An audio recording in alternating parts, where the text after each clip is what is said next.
The next topic I wanted to talk about here is a couple of clips that I've gathered from what I would call Democrats inciting insurrection, inciting people to break the law. And this is from yesterday. Here we have Democratic Representative LaMonica MacGyver declaring war on America. There's a couple clips I want to show you and I'll get you guys' takes. LaMonica.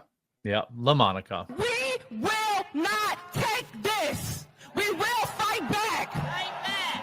Fight back. And as I close out, because I know we've been out here for a long time. You hear her in the Maxine Waters.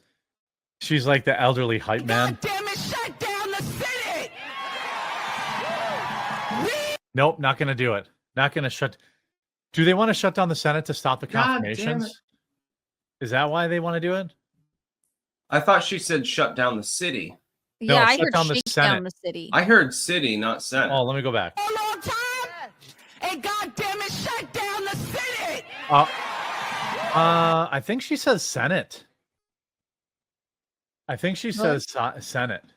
I thought she said no. I'm pretty sure she said the. Well, let's go. Well, I mean, with her accent, it's difficult to tell. So. And the fact that she doesn't know how to handle a microphone. As yes, all audio engineers everywhere are like, please, no. Let me see. And God damn it, shut down the city. She said city. I disagree. Chat, 1 for city, 2 for Senate. City. City. What are they saying? Everyone's saying city. They are saying city. Senate for sure. What Senate. Oh, you guys are losing. LaMonica. Oh no, that's pretty broken. It's pretty. I'm trying to pull the Fox News. Okay, Fox News is reporting it as shut down the city. We are at war. Okay.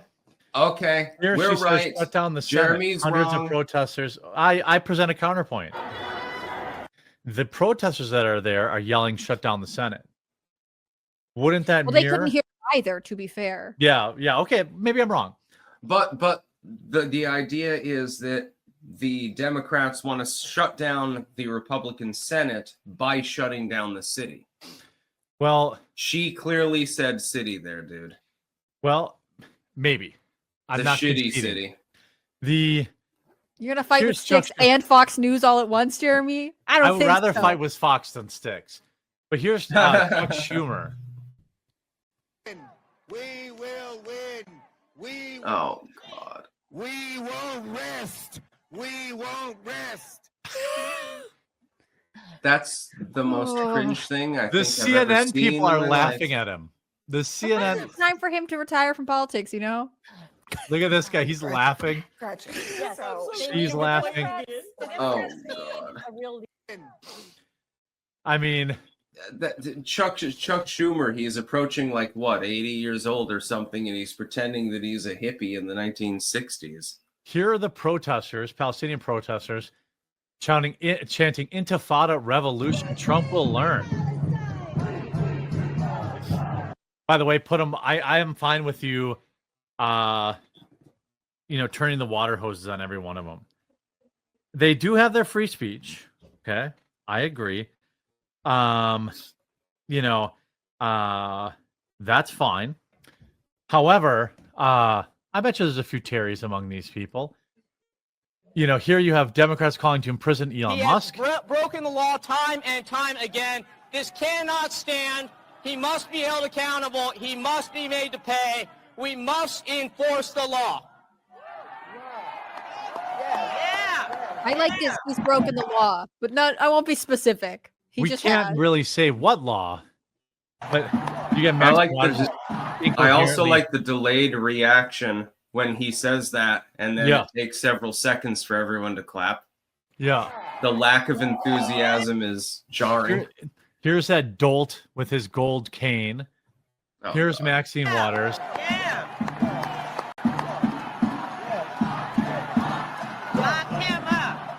Lock him up. Whoa, that's dangerous rhetoric. Stop chanting. Something about it makes her seem like she's got dementia, like she just hears a noise and repeats it.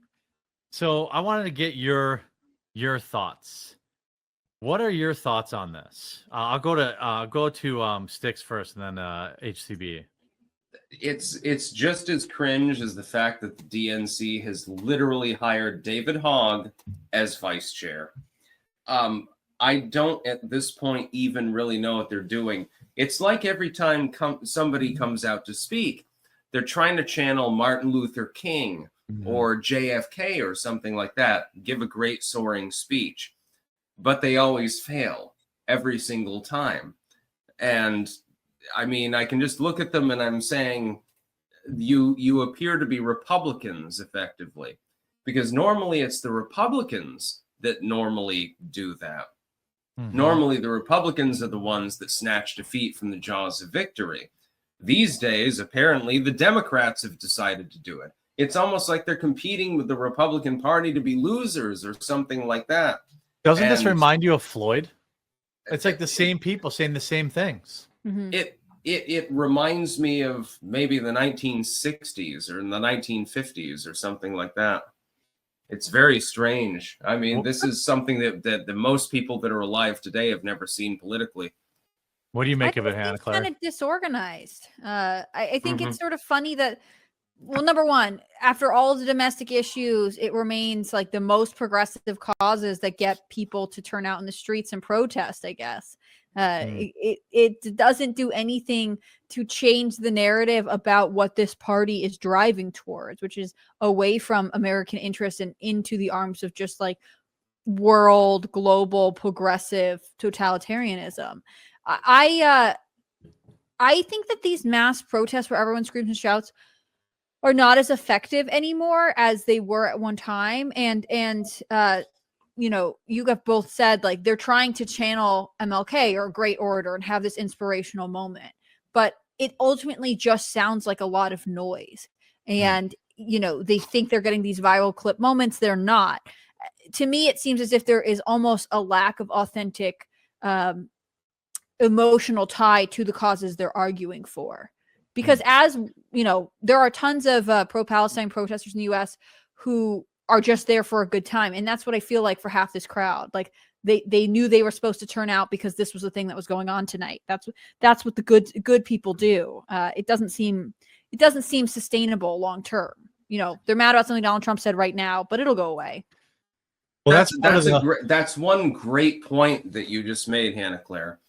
It's almost like they're farming for viral moments more than anything else. I think they've got a dim realization that viral moments are sort of what fuels things online. It makes you go viral. It's free advertising and stuff like that.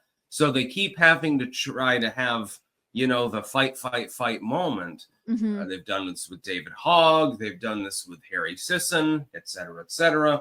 But they keep failing over and goddamn over again. They just can't get it right. It's like they've been left behind or something. This is something I expected of the Republicans years ago. I'm like, well, you know, they've been left in the dust. When the Obama era began, the .com era really swept to the left. But then all of a sudden, the right wing, for some reason, managed to begin capitalizing upon these things. And the left has never caught up. They are simply left behind. Yep, I agree. Yeah, it's going to go ahead. I was just say, I think protesting for left or progressive people in America is a social activity. I mean, I can't tell you how many women I knew who proudly posted their sign at the Women's March in 2017, right? Like, look, I was at right place at right time saying right thing. But, you know, there was no further organization. A couple of them might have gone on to feel like they need to champion a cause, but for the most part, that was like the one activity and then they all left. I think this is, you know, this is similar. The only difference with the Floyd riots was that they came during COVID and also escalated to really serious mass destruction. And so for some people, it was sort of a social activity, but for other people, it seemed to be this chance to cause chaos and wreak havoc. There's a big advantage to the fact that all this is happening in the dead of winter. Like, don't rule that out. You know, Floyd escalated because it was 80 degrees outside and it was people were off. This you know, this is all they can do because of as been pointed out more eloquently than I put it, the political blitzkrieg. Like, they can't do anything. It's like a child where it's there's no possible what response. can you do? All you can do is kick and scream and fill your diaper. And that's what they're doing right now. They can't stop it. They can't stop the confirmations. They can't stop the cut of U.S. aid. They can't stop whatever the heck Trump wants to do with Gaza. They can't stop his tariffs. They can't stop his appointments. They can't stop Kash Patel. They literally have no power. They Can lost I ask the you Senate, they something, lost the Jeremy? House, and they don't have any never Trumpers anymore. Go ahead. Can I ask you something, Jeremy, though? Who is this person? I mean, that's the other point. Right. These fucking nobodies. Nobody knows who they are. Who is Where's it? AOC? Is it a member of Congress? Is it an says- activist? He's a Democrat from the 4th District David in Lynn? California. Yeah. Is he first term though? Because that's the other thing. I think AOC it sort of led the way on this, but becoming a viral sensation is for a lot of Democratic freshmen, true for all Congress people, but definitely for Democratic freshmen, what they see as the path towards becoming influential. If you can get the media to share your name, if you can develop a social media following, then you have power. And it's not entirely illogical. I mean, again, I think that there are conservatives and Republicans that know this as well.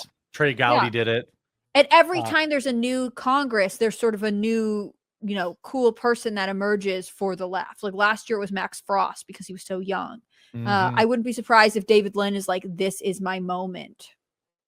Yeah, I mean, there are a handful of people on the right who have done this. I mean, Rand Paul built quite a following. Thomas But Massie, I mean, that was more organic. Whereas on the left, you see a different dynamic. With people like Rand Paul, Thomas Massie, some of these others, they put themselves out there and they gain a following. With people on the left, it's like they're looking for viral moments, and that seems to be the only reason that they exist. I don't even know anything about this dude. I don't even know his name.